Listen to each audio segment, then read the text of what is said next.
Today we're going to play a dice game called Kismet.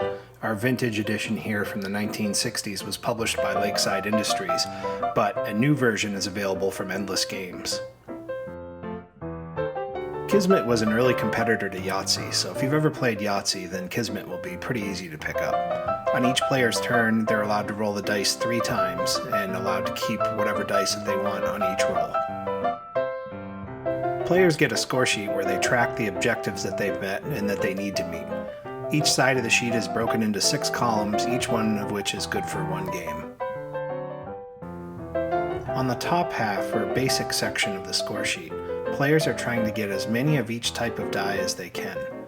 In this example, the player has 2 5s, and so they can score 10 for their 5s.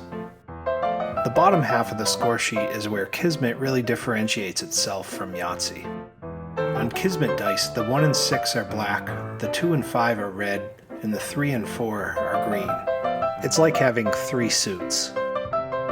3 of a kind is scored just like it is in Yahtzee by adding all the dice. A straight is scored as a flat 30 points, and you need either 1, 2, 3, 4, 5 or 2, 3, 4, 5, 6. To score a flush, all of your dice need to be of the same color, just like in poker. Continuing the poker theme, to score a full house you need both a 3 of a kind and a 2 of a kind. Full house same color requires that your 3 of a kind and 2 of a kind be of the same color. The plus points really begin to add up in the lower Kismet section, here 25 extra points. Like the chance objective from Yahtzee, Yarborough allows you to score any combination of dice.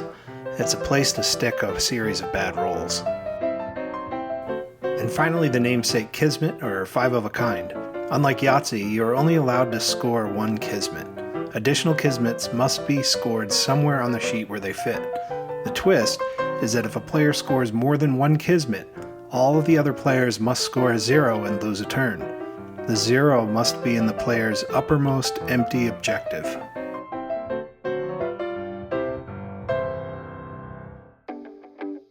My strategy is generally to make sure I get as much at the top section so that I can get as much of a bonus to aid me in having a higher overall score. I normally go for the bottom section first because then I have room to fall back on the top section if I don't roll what I need.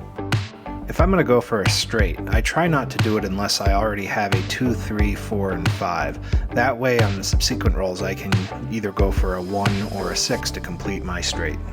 If you're going for a Kismet, you need to have at least 3 of the same number on your first roll.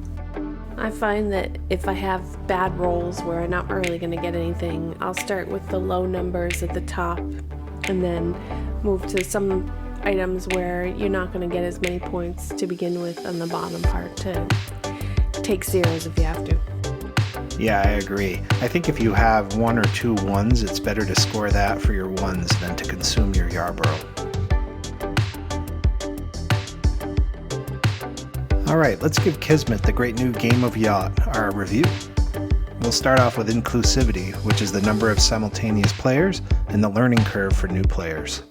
I think this game gets high marks for inclusivity because you can have as many players as you want, and it just depends on being able to roll the dice, and it's relatively easy to learn. If you know all the poker hands, you can learn pretty quickly. So what did we give Kismet for inclusivity? 5 stars. Next up is amusement, which is player engagement with the game and others, and collective fun and laughter. This game is definitely fun, although one thing I will say is that it's sort of a passive game where, once your turn is over, it may be a while and before you're engaged again, and a lot of times it's sort of a background thing while you're enjoying conversation with others. What do we give Kismet for stars, Ellie? 3 stars. Quality is next, which is play efficiency and fit and finish. Well, there's really not much to the game. It's 5 dice and a pad of score sheets. So from a play efficiency and fit and finish standpoint, it's great. You can put it in a small Ziploc bag and bring it with you when you're traveling, and it's always a quick game to pull out and play. How did we score Kismet here, Ellie? 4 stars.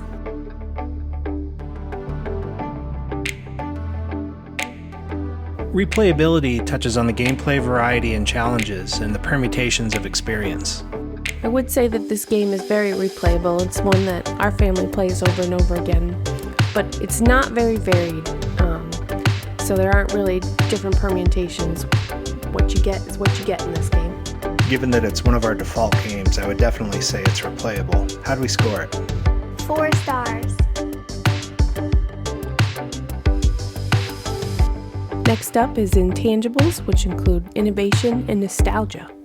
While the game isn't innovative, there's a strong nostalgia factor, especially if you grew up playing Kismet, or are able to source a vintage edition of the game on eBay or at a yard or a tag sale.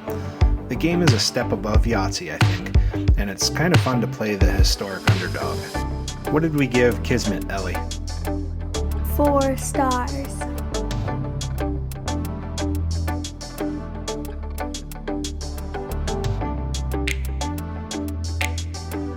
Thanks for joining us as we played Kismet today. It's an inexpensive game that is worth picking up if you enjoy the fast action of dice and the strategy of poker. We'll see you on the next one.